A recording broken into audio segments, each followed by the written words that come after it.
Stay tuned now for the Racing for Heroes radio show with host Brett Morash on 1460 WVOX.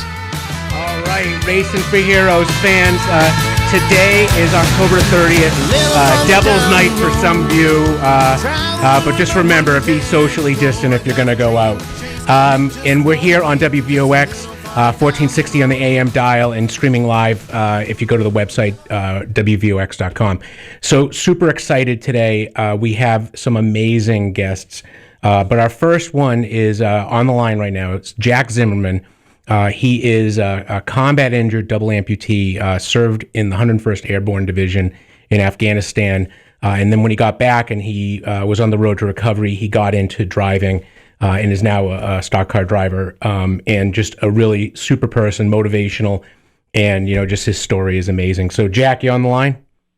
Yeah, Brett, thanks for having me. I really appreciate you having me on the show and give me opportunity to promote my team, No, hey, brother, listen, that's what we're here for. I mean, we're here to talk to folks just like you that are out there making it happen, driving fast, and really, inspiring others to, really just kind of look at their lives and just kind of be their best selves. Yeah, absolutely. There's so much to come out of the sport of racing. It's really the only sport that you're ever probably going to watch or play that you're going to lose more than you're going to win. But, right. It can be challenging at times, but when you get that win, that's when it all pays off. Oh, yeah, for sure. And, I just, like I said, I am so inspired by what you do. But I thought we would first talk about, how did you get in the Army? And more importantly, how did you get into the Screaming Eagles, 101st Airborne? So tell us. Yeah, so I grew up rural Minnesota, southern Minnesota, and I thought for sure I was going to spend the rest of my life being an electrician. That's what I went to college for, instead of working as an electrician. And I loved every minute of it, but there was a war going on, and I didn't want to be 30 years old like I am now and say, I wish I would have served, or I wish I would have took part. So one day after work, I went down to the recruiter station and said, hey, I want to go to Iraq or Afghanistan as fast as I can. How do I get there? And all of a sudden, I'm leaving for Fort Benning in September of 2010, and I go down there and do infantry school in my basic training, and I did airborne school down there. Oh, there you go. And right after the airborne school, they handed me orders, and that's how I was sent to the 101st Airborne Division. That's awesome. Screaming Eagles, right? And was it Fort Campbell? That's where they're home based, right? Yeah. We're stationed out of Fort Campbell, Kentucky. It's like an hour north of Nashville. Mm-hmm. And for the people that don't know, it's an extremely historic unit. And one of the things that we're most known for is our invasion into Germany and that. And so one of the really cool things is D-Day is June 6, 2010, when the 101st jumped in during World War II. And it's the same day that I got to deploy to Afghanistan in 2010. Yeah, that's kind of cool. Hey, I got a quick airborne question before you tell us about what happened there. Do you guys really yell Geronimo or something like that when you jump out of the plane? Inquiring minds want to know. Right, yeah. And so then when we deployed, I deployed to Afghanistan in 2010, then like I said, June 6th, and I went to the Kandahar Province, which would be like the state in the country of Afghanistan, and then the Zari district would have been like the county that I was in. Gotcha. And the Zari district is kind of like where the Taliban first originated from, and that was, their home. So you can imagine how bad they wanted to give that up. So we were the first ones to go in there, and the fighting began as soon as we got there. And it pretty much went through the whole summer and into the fall. And it slowed down November, December, and then I came home on my mid-tour leave in February. And when I came home, I spent 2 weeks just resting and hanging out with family and seeing friends. And I always joke the best thing I ever did was get down on a knee then right before I left and ask my wife, Megan, to marry me. Oh, that's nice. And she's a superstar, too, by the way. I had a chance to get on a knee because 10 days later, I found myself on a foot patrol over in Afghanistan. Mm-hmm. And while on that foot patrol, I found myself in a complex ambush. And we went out that day, got in a gunfight, and we were moving from one area to another. Mm-hmm. And as we were crossing over an open field, I found myself stepping on an IED, and I felt myself go flipping through the air. And when I landed, I looked at both my arms, and I seen how badly tore up both my arms were, and I had no idea my legs were hurt yet. Mm-hmm. And I was trying to get tourniquets on my arms, and I couldn't get tourniquets on them because they were messed up pretty bad, both of them. Oh, wow. And my buddy Daniels, he came over to me and jumped on top of me and started tourniqueting my arms off, and then he tourniqueted my legs. And long story short, I thought I was going to die there on that battlefield that day. And, and I see my entire life flash before my eyes. And incredible. All of a sudden, I heard that helicopter coming, and I thought, man, I can't be the guy that dies right when that thing gets here. And right. I was able to get myself worked up enough to get a few more breaths of air in until they got me on that chopper, and that flight medic gave me some fluids.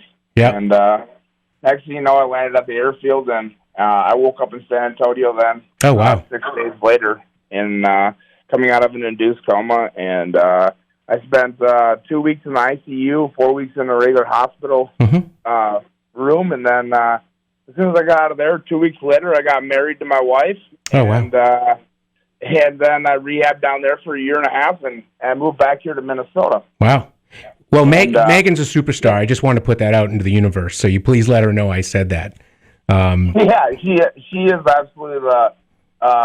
If it wasn't for her, I don't know where I would be today. She keeps me organized. She keeps me, just in shape that I can go out and just, do the best I can every day. I'm really fortunate and lucky to have her, really. That's amazing. So then, I know you've been on like the road to recovery since then, but how did you get into racing? Like that seems, like for a guy who was as seriously injured as you were, I mean, it seems like, a pretty big stretch. So what happened? Yeah. So, my whole life growing up as a child, I watched my dad race stock cars all over the Midwest, and they didn't travel nowhere near like they do today. But watching my dad go out there and go out there and race all the time, and my dad was fairly successful at it, and always had a spot in my heart for it, And when I came home, then I found the racetrack as a place that was really a happy place for me to be. At the time there was a lot of people, like kneeling for the national anthem and stuff like that. And it really was, it was really affecting me going to events and things like that. But I found at the racetrack, it was an extremely happy and welcoming environment. And it was fun to go back to the track all the time. And I started hanging out with a guy named Chad Schroeder then and racing with him a little bit and helping them out. And next thing you know, opening night of the year, all of a sudden they come around with the car wrapped. Yeah. The 101st theme, and they surprised me with it. And it had my pictures of me and my family around the hood and stuff. And that's so nice. I thought that was super cool, but I didn't really like it because it was all about me, Yeah. And I thought we could do it for something bigger and better than ourselves, Yeah. So then what? So then what was the next step for that, though? Yeah. So then we raced that year together, and then at the end of the year, I said, "Hey, I think we should race together next year and start a team," and that's exactly what happened. We went out and bought a new car and built it over the winter, and we wrapped the car with the Veterans of Field Foundation. That's a nonprofit up in Maine serving guys like me that have been wounded over in Afghanistan and gives them a place to heal in the outdoors. It's truly an incredible organization. So we went out there and raised awareness for them all summer long this summer, and we raced almost 40 races, and warfaremotorsports.net, that's where you can see where all this stuff has been done. Oh, wow, that's great. Yeah, go ahead. No, I was going to say, and so if people want to follow you, where do they go? What's Yeah, so we're constantly, when we're racing, we're updating our Facebook page, so people can go on to our Facebook page, Warfare Motorsports, and check us out there. And warfaremotorsports.net's got all of our links and all of our media and stuff like that on there as well. So very cool. We're all about. And can I get a shirt? Can I get a shirt? Yeah, for sure. Yeah, hit us up on the page and shoot us the size and the address, and we'll get everybody's shirts shipped. So it's something really cool that a part of racing is this is apparel and all that. And if you go to a racetrack, everybody's wearing their favorite driver shirts, and it's just a really cool environment to be around in. And the racetrack has given us a really good opportunity of raising awareness. Our whole goal wasn't to go out there and see how many dollars we could raise. Yeah. Our goal was to go out there and let people know that there are still veterans coming home wounded and banged up that need help, that need a place to heal, that need resources. And so we try to highlight a nonprofit every year that is doing the things that align well with the values of warfare, motorsports, patriotism, veterans, and community and racing, you know? Yeah, no, for sure. And listen, man, you are inspiring, and I really appreciate it. And we do have another caller coming up, but I have one last kind of final question for you. So tell me about your toughest day on the track. Yeah, so luckily we've been pretty lucky, but this year we hauled all the way down to Spencer, Iowa, which is about a 3.5-hour trip for us. And we took the car off the trailer, and we were going to go out there and hot lap it. And as soon as we went out for hot laps, just to make sure everything was working good, we ended up blowing up the motor that week. So that was really our hardest day this year. We were able to keep the car pretty straight and clean this year, so we're really happy about that. But for that motor going, you know, but I tell the team, you know, it's just a motor we can rebuild, and we have incredible sponsors, obviously, you know. It's an expensive sport to run, and we really do always need more support. But our sponsors were able to step up and help us out and keep us on the track and out there raising awareness. So, really, we couldn't do it without our sponsors. No, I appreciate it. And I one of my colleagues, Jimmy Sprecher, is texting me, and he said he missed the website. So so if I can buy a shirt again, tell me what the website is, and we'll share it a little later. So, warfaremotorsports.net. So. Warfare, as in WARFARE, motorsports.net. Gotcha. Okay. And listen, what I really want to again say is, listen, thank you obviously for your service. You know, I know you're a humble guy, but you really are an inspiration to folks out there that are really hurting right now, and you know, need that little inspiration to see that, you know, if Jack can do it, I can do it. And so, you know, I really appreciate what you do. Yeah, well, Brett, I appreciate having us on the show, and really we're just out there trying to raise awareness and do the best we can every day and try to leave this world a little better than we found it, you know? Yeah, no, for sure. And Jack, so thanks so much. And then we're going to be going to our next guest right now. So, perfect. All right, take care, brother. Thanks, Brett. Appreciate it. Have a good day. All right, so our next guest is Olivier Kaeser, and he is a veteran of the Swiss Army. He served for a year, and if you don't know, the Swiss Army has a policy of what they call armed neutrality, and they have kept the other countries at bay. During World War II, they kept the Nazis and Italians out and Austrians, and then during other conflicts, they've been tough enough to keep them out. And but Oliver or Ollie, as I like to call him, he is also the founder of AtlasGO, which is an employment engagement tool, and we're using it at Racing for Heroes for our 5K race, which anyone on the air can join for a $20 donation, and you can run a 5K and then keep running to add to our community goals. So without further ado, Ollie, you on the line? Yes, I'm here, Brett, and thanks for having me. No, thank you for being there. And I have this fascination with the Swiss Army. When I was a kid, my mom went to visit Switzerland, got me a Swiss Army jacket, and I was so proud wearing it. Like in high school, I just loved it. And I would follow stories like the Swiss Army ending up across the border in Liechtenstein, and then getting kicked out by the police. So you weren't involved in any of those aggressions by the Swiss Army, right? I was not, but it's a common story in the military, and it happens very quickly because it's such a small country. So yeah, you're across the border rather quick. Well, and for those of you in the radio, if you ever look up this story, I guess they figured it out that the Swiss government sent like a case of wine or something like that to the Princess of Liechtenstein, and it was all cool after that.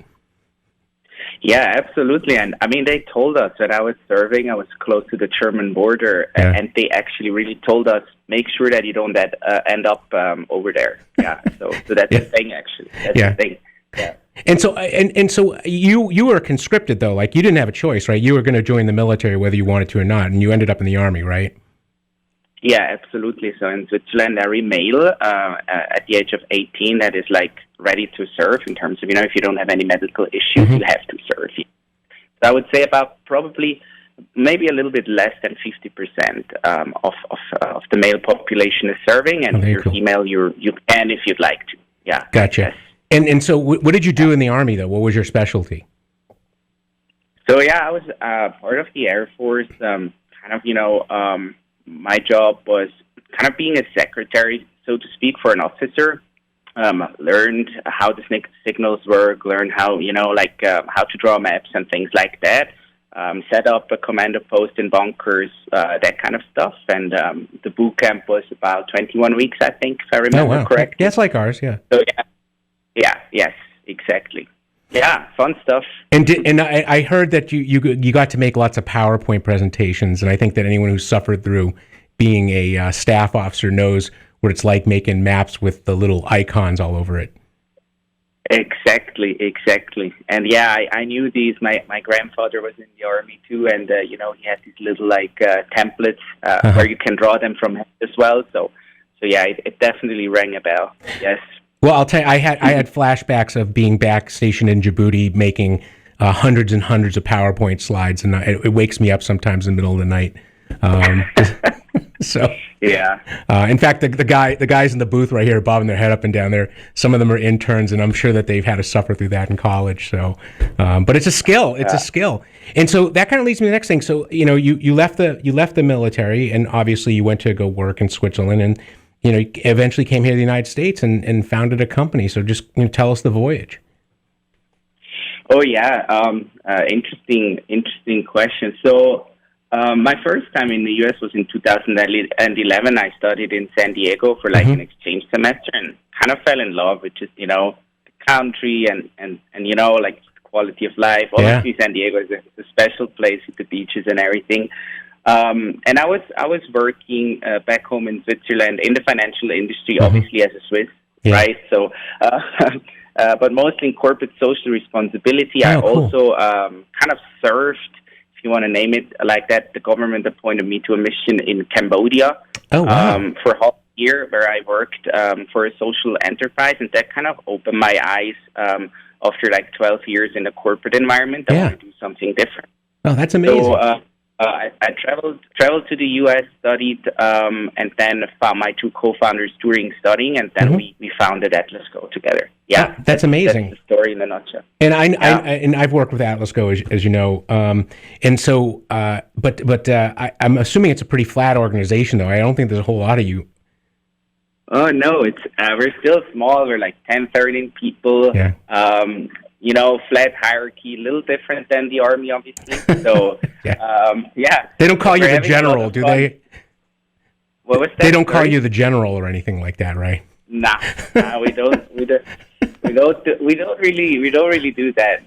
No, we have other funky names. Yeah, I'm just kidding. But so so how did you? But AtlasGO, kind of describe to us what that's really all about and what it's for.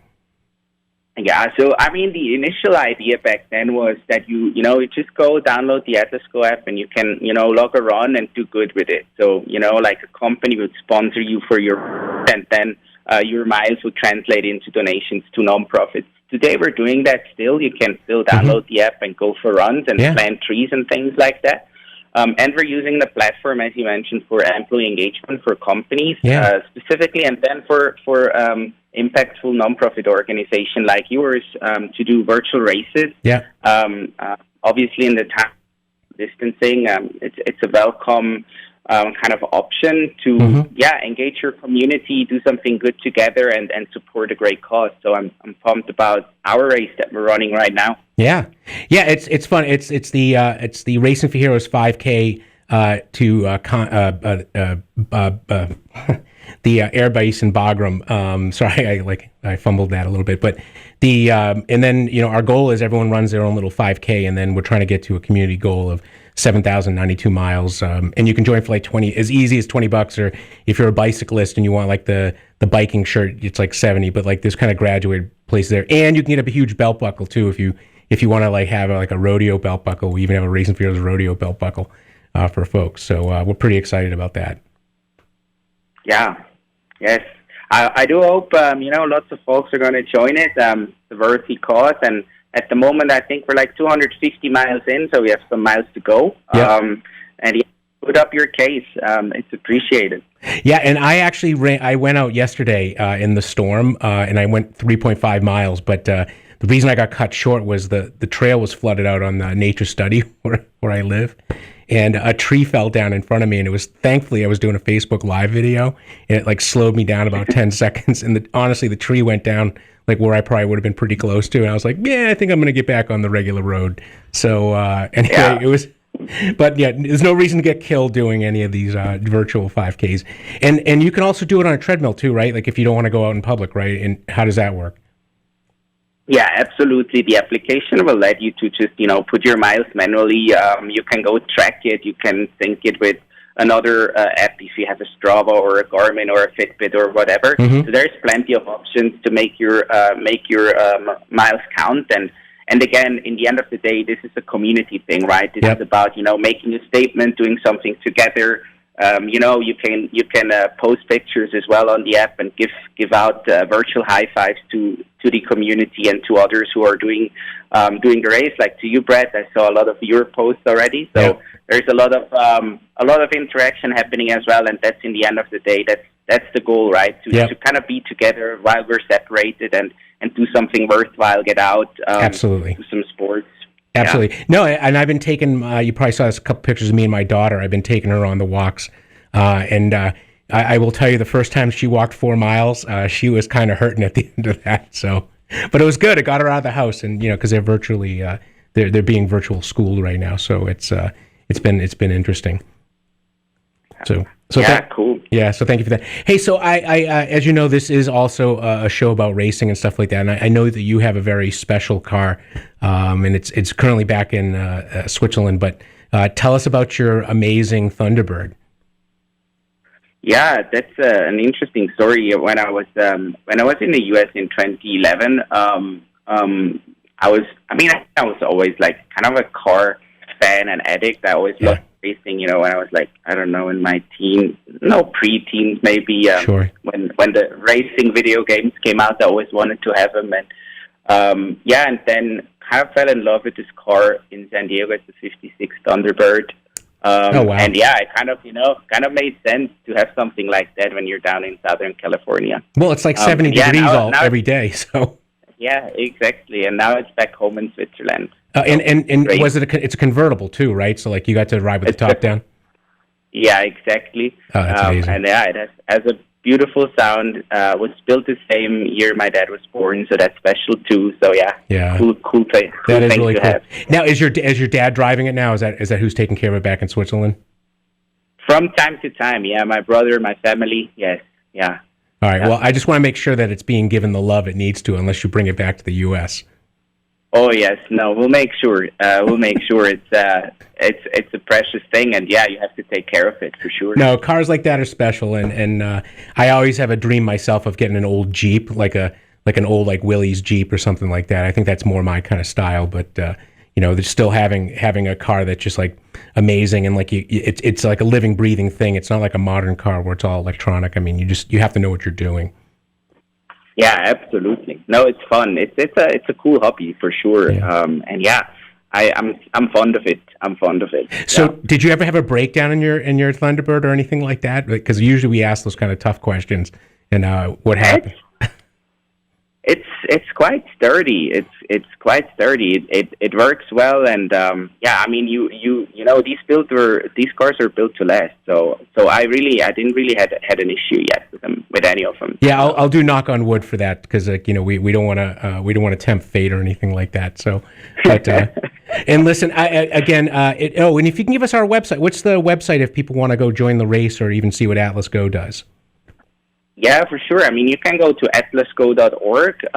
That's one option, but specifically, I think that's the idea, to support your cause and to support your race. You go to atlasgo.org/RFH, Racing for Heroes, RFH, atlasgo.org/RFH, and then you can just join our virtual community and virtual race, and do a good deed and hopefully have fun with the race. I think you can also, I don't know, Brett, I don't want to spill the beans, so maybe you can win something. I don't even know. Can you win something? Well, we're working on that. We're trying to come up with like what the best thing is, but it's going to be, I'm sure it's going to be something amazing, like down at Racing for Heroes headquarters, like driving off-road fast or driving in a police car and doing pit maneuvers and stuff like that. Just kind of the cool things that we actually can do down at our headquarters that is kind of abstract to people who haven't been down there. It's always an amazing day. And then we're going to extend the race all the way through November too. I think that was the other thing is we want to talk about too, right? Is that we're going to push it all the way through November as part of Veterans Month. So, but anyway, that's awesome. Yeah. All right. Well, Ollie, listen, thank you. And thank you to all of your folks at AtlasGO. You guys make it so easy to work with. And I love what you do. And I love that we're allies in this. So thank you for everything. Absolutely. Thank you, Brett, for having me. And have a good day. Yeah, you too. Thanks so much. And so for Racing for Heroes fans out there, I just want to let you know, again, we have a number of events coming up for Racing for Heroes. As we enter the month, we have a raffle right now for a Textron ATV. It's called the Wildcat XX. It's the world's fastest production ATV out there. So if you go to our website, you'll see it, racingforheroes.org. We're running our 5K race. Again, if you go to our website, it'll direct you to it if you're interested in running with us, or if you're just interested in seeing the things that we do down there. We do even things like private security training for families and stuff like that. If you want to come down and learn about personal security and being a hard target. So lots of things we do in Racing for Heroes, and all you got to do is take a look at our website. So anyway, and with that, I will let you listen to the Real Doug Lane a little further down the road, our Racing for Heroes theme song. So thank you, everyone, for being here on WVOX 1460 AM, streaming worldwide, WVOX.com. Take care. With world and national news, here is the latest update from Fox.